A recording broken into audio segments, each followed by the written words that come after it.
Welcome to Where There's a Wills. There's a play. My name's Ian. I'm Stacey. I'm your mid-complexity casual gamer. I am your non-gamer gamer. And we are here with our Friday Five and Dime. This week we are moving on to a new series. We finished up most of the complexity ratings. I did not have time to do my top 10 2.51 to 3.0. That'll be coming up Tuesday. I'll record that this weekend. Got a little bit busy.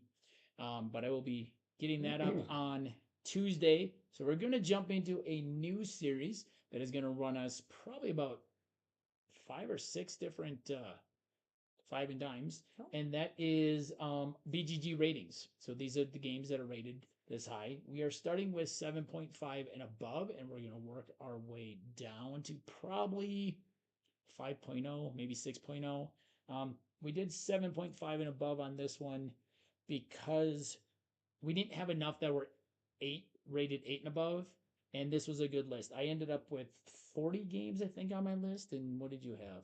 21. 20. Okay, 21. So I'm going to give my top 10 and 5 honorable mentions. So I'm going to rank about a quarter of my list. And you're ranking? I am ranking my top 5. So about a quarter of her list. Yep, and then I'll be doing 5 honorable mentions as well. Yeah. So, like I said, this is our first of the BGG rankings or ratings list. We'll actually have a break next week because next week we will have our October month in review, which is that won't kind of month in review.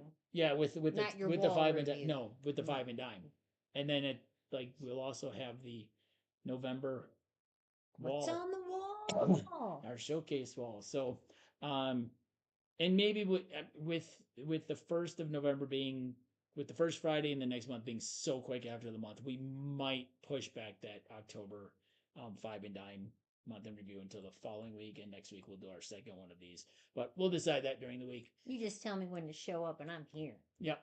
Every Friday. All just right. Which list you have to do, right? Yep. So we're going to get right into this. Some of these games obviously will have appeared on our previous complexity rating list. There may be some new games that are in the complexity rating that would have made it onto those other lists, but they didn't have enough complexity ratings in order to they didn't have enough people rate their complexity in order to make it on those lists, but they did make it on these. So there are we did stick to at least 50 ratings. And most of these have well over, I mean, most of these I'm looking at my list here. Most of these are in the hundreds, if not thousands, if not tens of thousands of ratings, unless they are very, very new, which we do have a couple games sitting around the table that are a little bit newer. So I'm sorry. Go ahead. I was just to say, for those viewers who may not be familiar with BGG, we should explain. Board Game Geek BGG is basically an online resource for you old people, online card catalog, online resource where you can search up every game basically that's ever been made, and people can go on there and they can rate them on a scale of 1 to 10. You can also put in what your complexity is. Hey, Paul, thanks for joining us. Paul. Yes, Paul from Dads and Dice is here. And so BGG, you can rank things. There's a lot of other stuff you can go on there. So we go in there and we look at what our the rating is. And actually, while Paul is here, I do want to do a shout out to Paul and say thank you so much. We connected last spring, late spring. He's a teacher like me. And then we connected and have been playing a lot on Board Game Arena and chatting a lot. And he has actually helped us a lot with our setup. He suggested the microphone, the camera, and the lights that we are using, and it has made things so much better. So I do, while you're here, Paul, I do want to say thank you, kind of in person-ish, for all your suggestions. It really has made things much better for us. And I'll be sending you a bill for all of it. Thanks, Paul. But anyway, we're going to get on to it. I'm going to quickly run down my 11 through 15, and I'm going to say I was a little surprised with how some of these fell off. Once again, like last week, we started getting the games off the shelf, and I don't know how, but I missed games again on my list that I didn't miss on Stacey. So I had to kind of quickly redo my top 20 with a couple new ones. Um, he laughed at your comment. Um, and so there were a couple that were on my top 15 that kind of fell off. But here's my 11 through 15 real quick in alphabetical order, as always with these. So Long Shot the Dice Game is in my 11 through 15. I also have, let's see, oh, Lost Ruins of Arnak, which has not appeared on any of our lists quite yet, but that's the complexity of it is higher, so that one will probably be showing up on Tuesday. Let's see. The next one is probably going to surprise Stacey that it didn't make my top. And Uh-oh, do we not have it no, out? it's over here somewhere. What's it start with? A P. Oh, it's right. It's right in front of me. I'm looking all over. Parks was in my 11 through 15. Oh. And then a couple of games that ranked pretty high on some of my other lists. World Wonders was near the top, and you know when you do rankings at 1 week and then you do them again weeks later, sometimes you what you think changes a little bit. So that one I think was a little bit higher than something that actually made my top 10 on a previous list. And then finally Wormspan. So those are my 5 honorable mentions, my 11 through 15 in alphabetical order. Jump into your 10 through 6. Through 6 honorable mention in alphabetical order. And my number A. Your first one. Your first one. So sorry. Is Azul, which I think you're surprised at that probably. I don't know. But I like the original Azul better than any Azul that I've played. So that one is in there. And then I've got Calico is in there for my alphabetical listing for my 6 through 10 as well. And then I've got this one right here. Cascadia is in my honorable mention. Oh, okay. See, we keep on getting this error that it says we disconnected It and doesn't, reconnecting. though. I don't know. So. And then I've got Harmonies. Okay. In there as well. And then one that you talked about, Long Shot the Dice Game. Okay. Okay, so that's a couple surprises. I'm surprised Harmonies made honorable mentions. That was one that actually fell off my top 15 when I realized I had left 3 games off. I do believe that one is going to move up my list quite a bit though once I play it more. I've only played it a few times on the tabletop. I had a bunch of the really big box of Ticket to Ride games listed on here. So well, out of your 20, I know I know it was on your list. I'm surprised Long Shot didn't make your top 5 in Cascadia. So I'm looking around the table. I'm going. I know 3 of them for sure. But I'm kind of surprised. So let's get into it.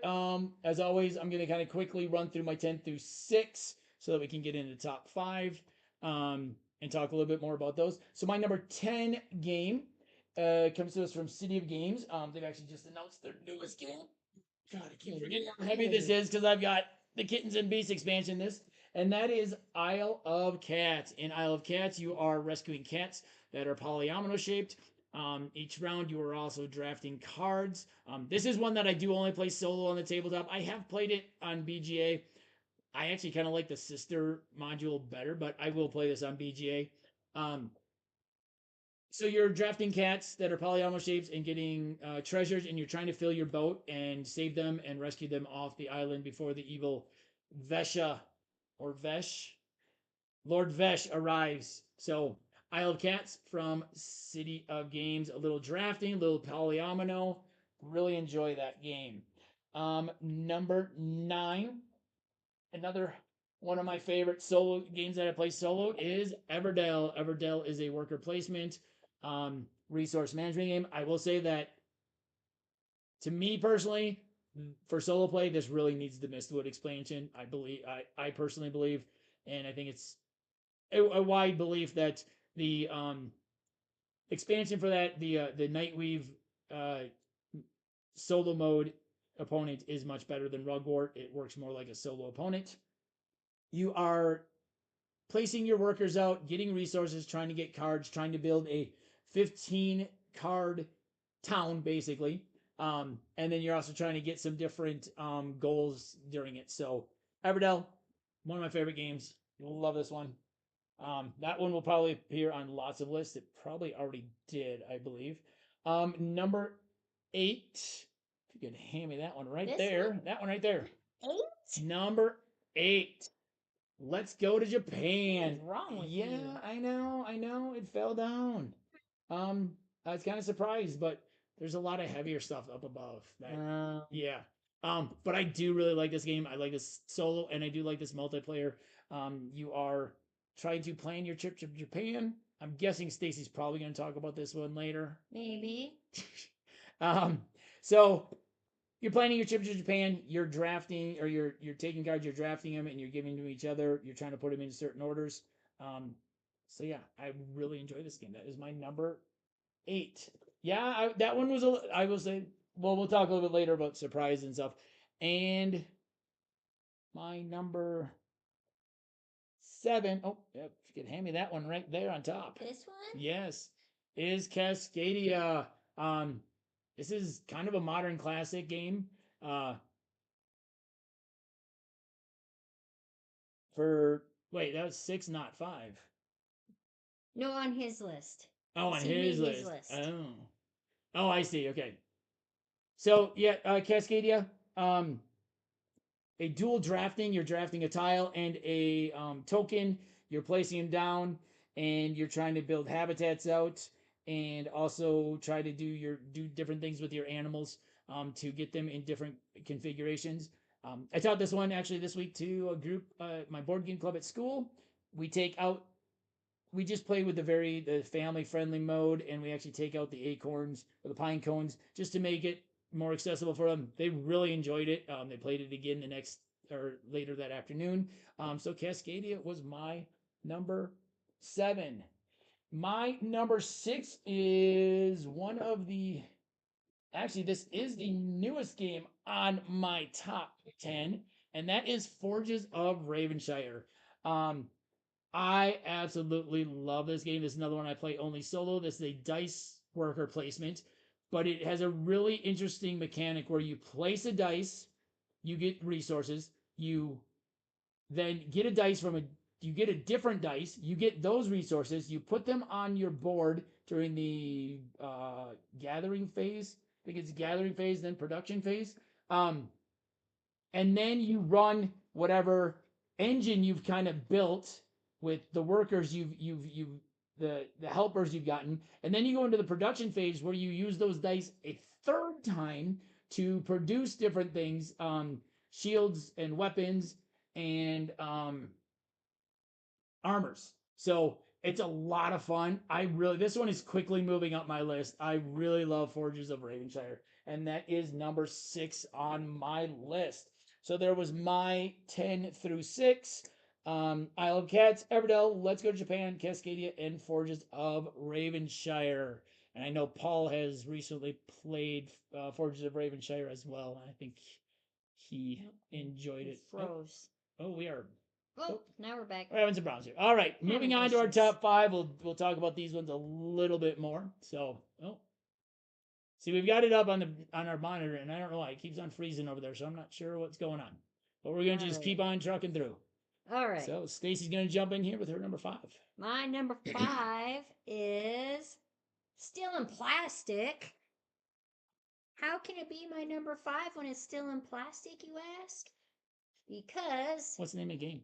oh, Skull King by Grandpa Beck. We actually borrowed Ian's copy from his classroom to learn it and to play it, and so we used that one, and we haven't gotten to our own personal copy yet. But this is a trick-taking game that involves pirates and mermaids and loot and kraken. Yeah. And you have to. I'm terrible at describing games, so. Hey, you got trick taking. I did. You got trick taking, so there you go. I did. This is the only trick-taking game. Well, at the time I learned it, it was my only trick-taking game that I enjoyed.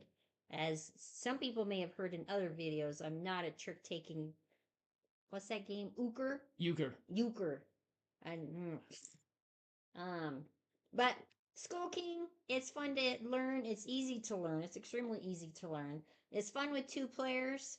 Um, that's all I have to say about Skull King. Yeah, so in Skull King, the unique thing about that, a couple of unique things, it's solo trick taking. So you're playing on, open it up. You're playing your own hand instead of playing with the partners. I think that's one thing Stacey likes about it. You don't have to try and figure out what someone else is doing. I don't like letting people down. And also, I really like how this game ramps up. So like even new players can play it, learn it pretty quickly, because in the first round everybody's dealt 1 card, and then 2 cards, then 3. So every round, and you have to bid. So I love the fact that you have to bid. The bidding aspect is so cool. You have to guess how many tricks you're gonna take. Yeah, you have to guess how many tricks you're gonna take and everything. So I really enjoy this one too. It didn't quite make my list, but it was up there in the top half of my 40. So all right. Oh, you're gonna open I'm everything. So you're gonna open everything. Okay. I don't get to open games very often. All right. My number 5 is, I guess it would be considered another modern classic. It is what started my one of my top game companies. Oh god, this one's heavy too because I have the expansion in this as well. And this is a smaller box, but this is really heavy. Viticulture Essential Edition with Tuscany. I do like Viticulture Essential by itself. I always love playing it. I play it on BGA quite a bit. Play it on the tabletop. I do prefer the Tuscany board because you get to use all 4 seasons. It's another worker placement, resource management game where you are putting your workers out. You're trying to with viticulture, you're trying to make wine. So you got to get your grapes. You gotta plant your fields. So you got to do all that stuff.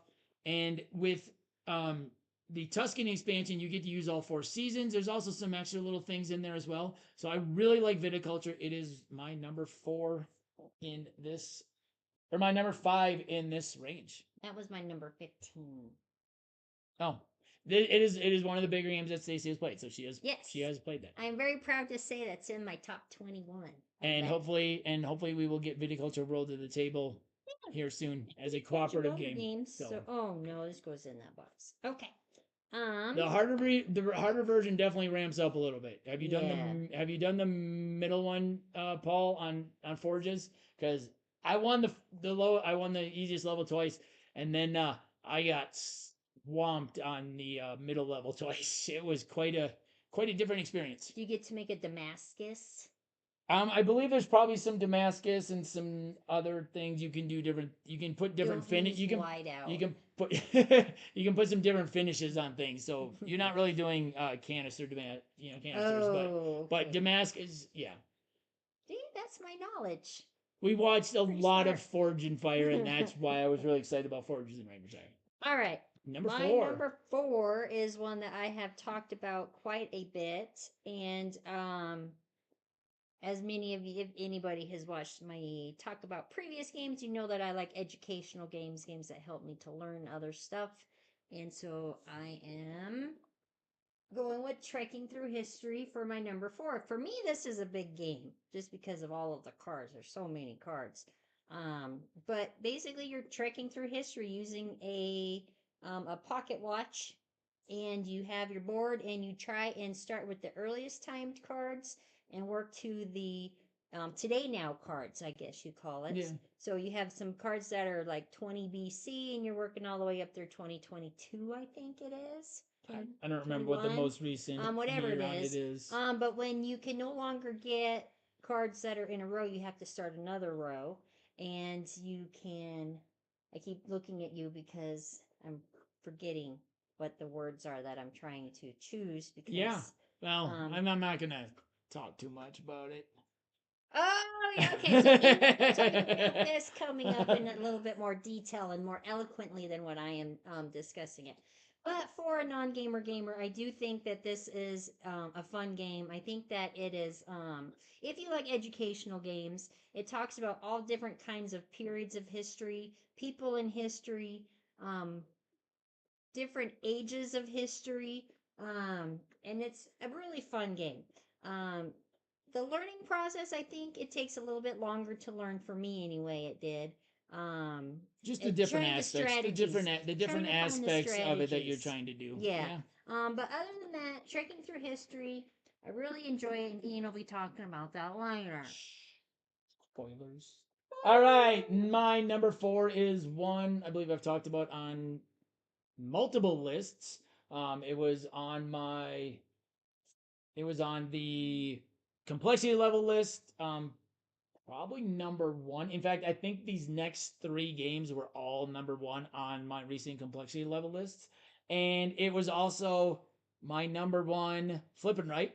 Paul and I have played this quite a bit on Board Game Arena, and that is Cartographers. Now, I did not get the big box down, but I do have the Heroes Collector's Edition with all of the map packs, all of the mini expansions, including the most recent ambush pack. I've done playthroughs of base game and the first 3 map packs. I will be getting Heroes and the next 3 map packs to the table and on here hopefully soon. Hopefully in the next month. I do want to get back to that. I did enjoy that, and I've done a lot of the coverage of this. Basically, what you're trying to do is you're trying to map out your best land there is. You are flipping cards over, and you're drawing shapes and filling them in with different land types, and you are also trying to get 4 different edict cards. Every so often, you might have an ambush. In the solo mode, the ambush just, it's like the game is attacking you. So it starts in a corner and it goes around the map and it puts it in some place. In the 2-player mode, I think I think many people that I play with agree with this, that that is our least favorite part of the 2-player mode, because we don't really like to attack. But if you don't kind of screw people over, you also don't feel like you're playing the game, because you do want to put them in a spot which is going to make them hard to surround it, because for every space around one of the ambushes, you lose a point every round. So if you don't play it right, you don't quite feel like you're playing the game, but it doesn't really feel good as well. And then you're getting different edict cards that have to do with different things that you're putting on your map. And just really fun game. Like I said, I've done playthroughs of this, talked about this on multiple lists. It was number 1 on my flipping right, and it was number 1 on the complexity level that this game ended on. So that is my number 4 on this. We'll be on to number 3. So number 3. Number 3 is a game that confuses me still. I've only played it a couple times though. And that is Cafe Barris by Kids Table Board Games. We just did a playthrough of this on Wednesday. Yep, this was part of our Wednesday with the Part of our Willses. Wednesday with the Willses. And it's a double card. So it's got, the card has 2 multi-use cards. Yes, thank you. Multi-use cards. And that confuses me of which part of the card I'm supposed to be using at what part of the game. But other than that, you're a Cavabaris and you own your cafe, and you have to purchase goods to put into your cafe. And then when the customer comes in, you need to be able to serve them the goods that you have purchased to put in your cafe by collecting cards. Then you can also collect styles of your restaurant, and you can get customers coming back if you have the exact items that you need to serve them and the style of restaurant or cafe for them to eat in. So then the first person to get 4 comeback customers triggers the end game, and then everybody gets another turn, and onward you go. I really like the artwork in this as well. I don't think you can go wrong with the artwork for KTBG games. Do I need to keep this one out as well? No, that one just fell off my list when I added I'm just those gonna other put ones as him well. right here because he's so stinking cute. That's all. That's He's all that gonna have a matters. cup That's of all that tea. matters for Yeah, Stacey. he's gonna have a cup of tea with us. All right, my number 3 is another game that was number 1 on one of my recent complexity levels. It was actually our most recent one, and that also comes to us from Kids Table Board Gaming, and that is Creature Comforts. This is another dice game, and I really like this one. I like the dice placement, worker placement aspect of this. As I said, last week. It was last week actually when we did that ranking. And it, the whole idea where you roll two family dice and then you have to place your four workers not knowing what's going to be coming from the other dice and hoping that you're going to be able to get the resources that you want so you can get the comforts or you can get the improvements for your building. Basically what you're trying to do is you are moving through the seasons to get your home ready for winter. You have to make improvements to it. You also have to get some resources or some comforts in there, some different things, some games, some, some clothing, some lighting, all sorts of different things. But I think the thing about this thing that really draws me in is that dice worker placement where you roll your two family dice, then you have to place your four workers, not knowing what's going to come up on the four um, village dice. So you have two family dice each. Everybody rolls them. Everybody places their four workers. Then whoever turn it is first rolls the village dice. Those are the dice everybody uses. So you may not be able to do anything. So you want to try and make sure you can do some things. If you can't do something, then you have what is called the lesson learned, which is good because then in future rounds you can increase or decrease the dice by one. Or if you have more than them, you can do it by more than one. So creature comforts, my number 3 for this list. Very good. My number 2 is a game that I want to take with me on vacation so that I can play this game at the location. That makes sense? Yes. Let's go to Japan. I want to play this game in Japan on a train between Kyoto and Tokyo. Oh, that'd be awesome. Right? That'd be great. That'd be great. That's my goal in life, is to do that.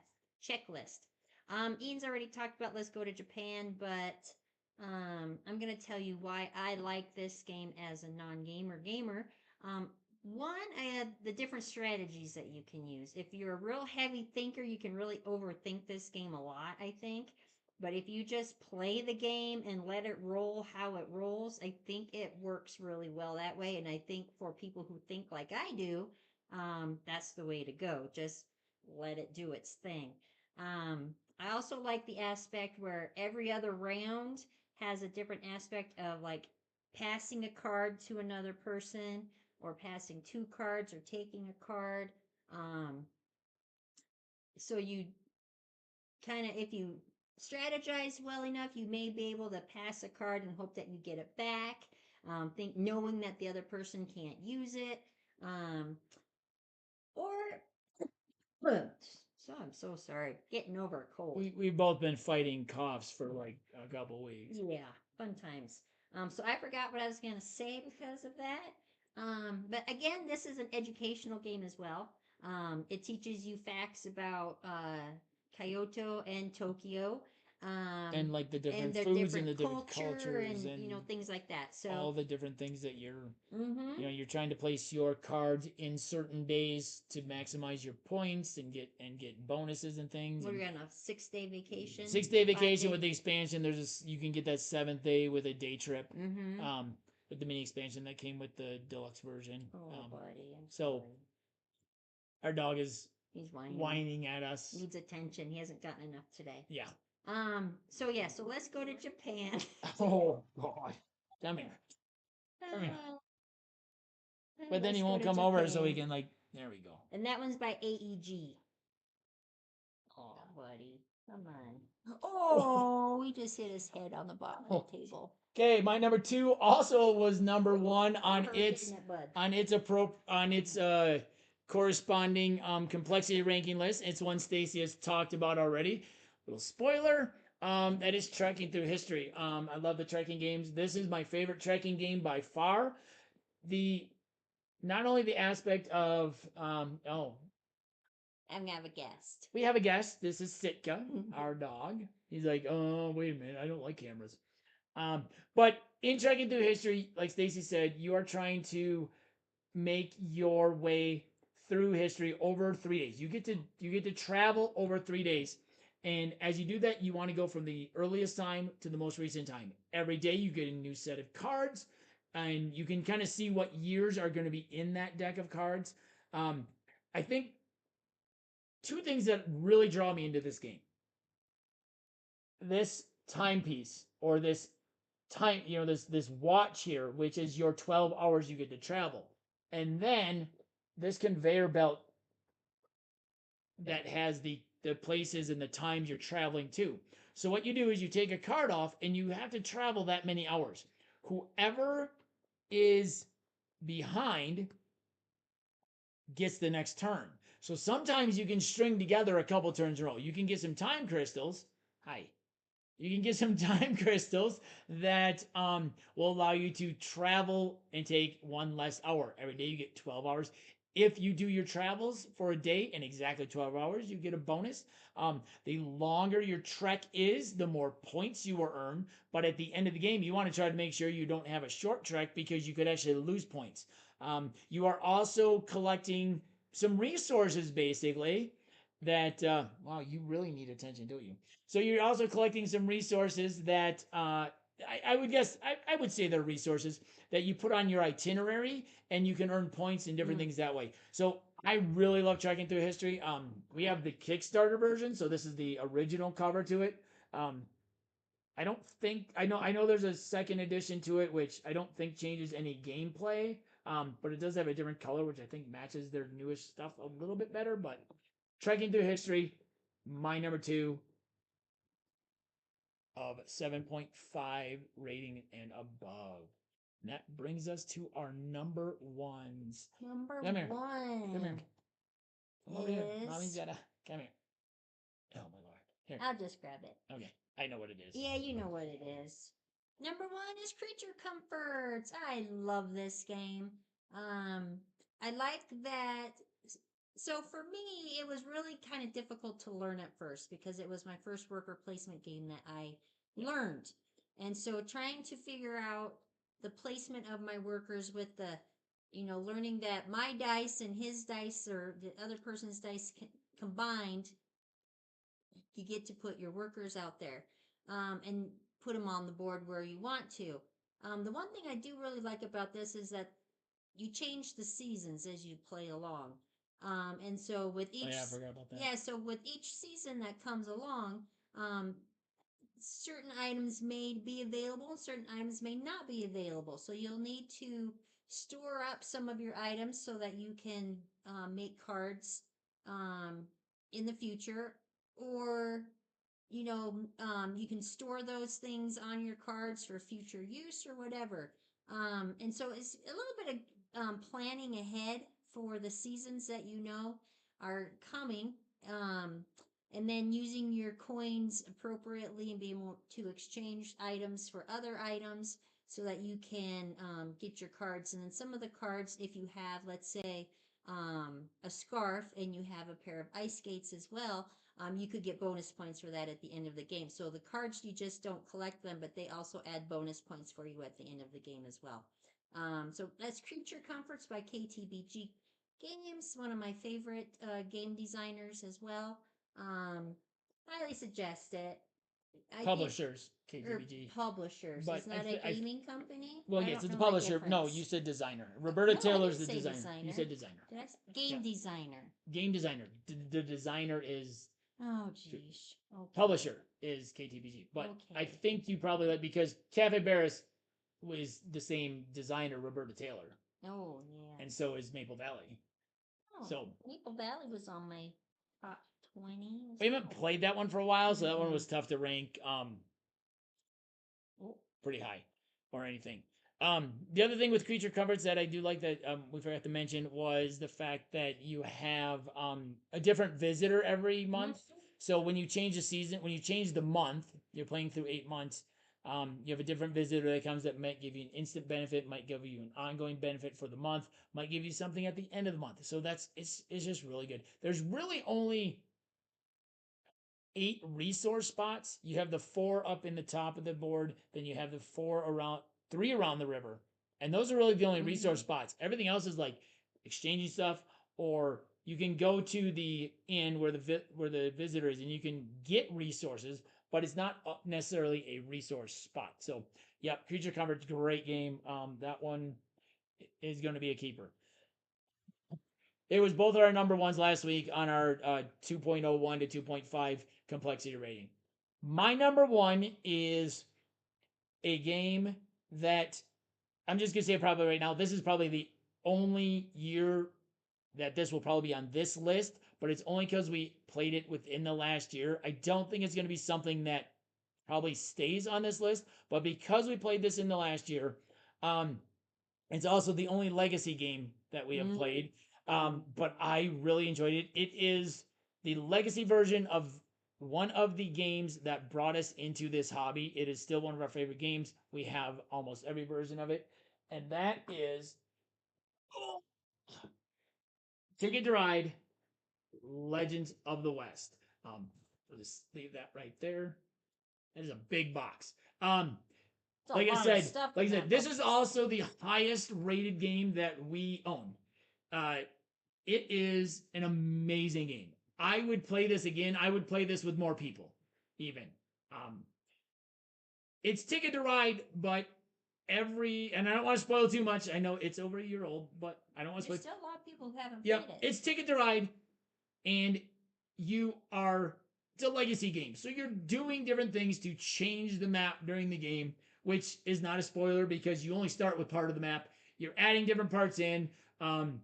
It tells you which parts you have kind of as a title on things when you open the box, so that's not a spoiler either. It tells you the different sections. You don't know how much of the map it is, but it does tell you like you're going to be adding things in. You're destroying cards as you do in legacy games, which is tough to do. When you start doing those, it's like, oh, okay, and you're adding new rules in because you're getting different things.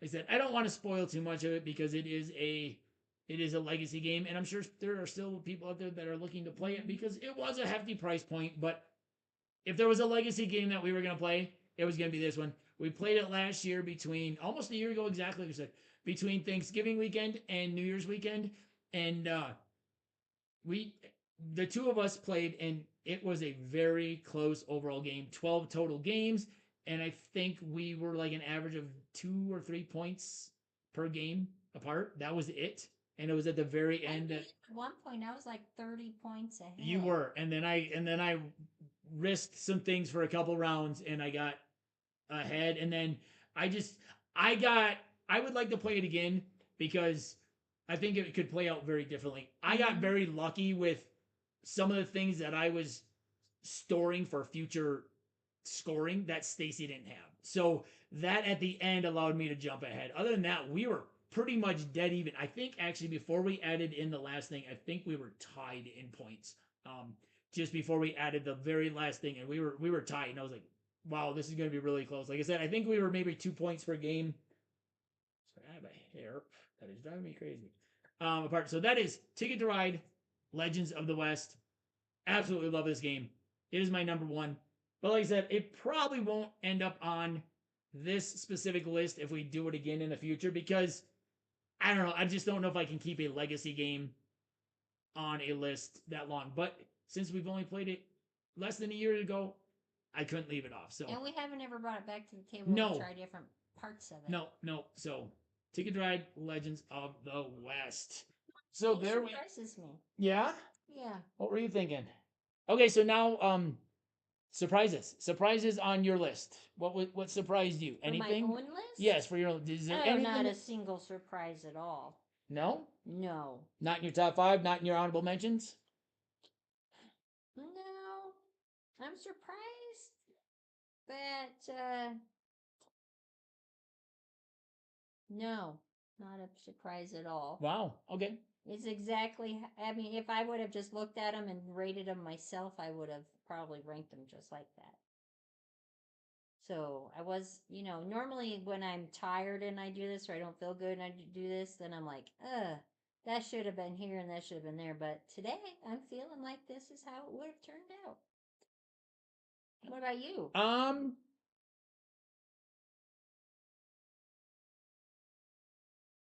I don't think I was too surprised. A lot of these, well, I'll start with yours. The surprises on yours is Cascadia not being in your top 5. Well, I was surprised that neither Cascadia or Azul were in your top 5. Honestly, the or more, long shot, long shot. I was yeah, surprised that neither long shot or Cascadia were in your top 5. Um, I'm kind of surprised checking through history is as high as it is, and oh, also that Cafe Barris already made your top 5. Like I there were like some that surprises. game. It is it's a fun game. It's a fun game. So I would say there were some surprises. Like, well, when you did your 6 through 10, I was like, okay. One of these days, I'm gonna get the double card thingy figured out on Cafe Barris, and I'm not gonna make a mistake. I was not surprised with her number 1 and number 2. No. Like, Let's Go Japan and Creature Comforts are 2 of her favorite games. Like but Cascadia not being in your top 5, I think the combination of both Cascadia and Longshot not being in your top 5, and was a little surprising to me because I figured I would figure one of them would make it. Hmm. Trekking through history, I don't know if I knew you liked that one that much as much. I mean, to be number 4, number 4 on your list. So that Well, one's I'm surprised her story wasn't on this list. her story isn't ranked. It's not ranked in there? Either her story doesn't have enough rankings or it is not ranked 7.5 and above. I Oh, think it might be on the next one we're doing, okay. which we'll talk about at the end here. As far as my personal surprises, um,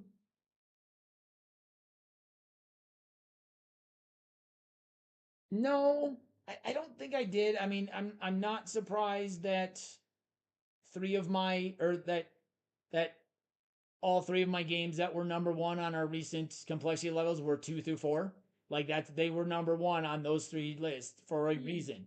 Um, Forges of Ravenshire, as I really thought about it and ranked it, like that one jumped for me.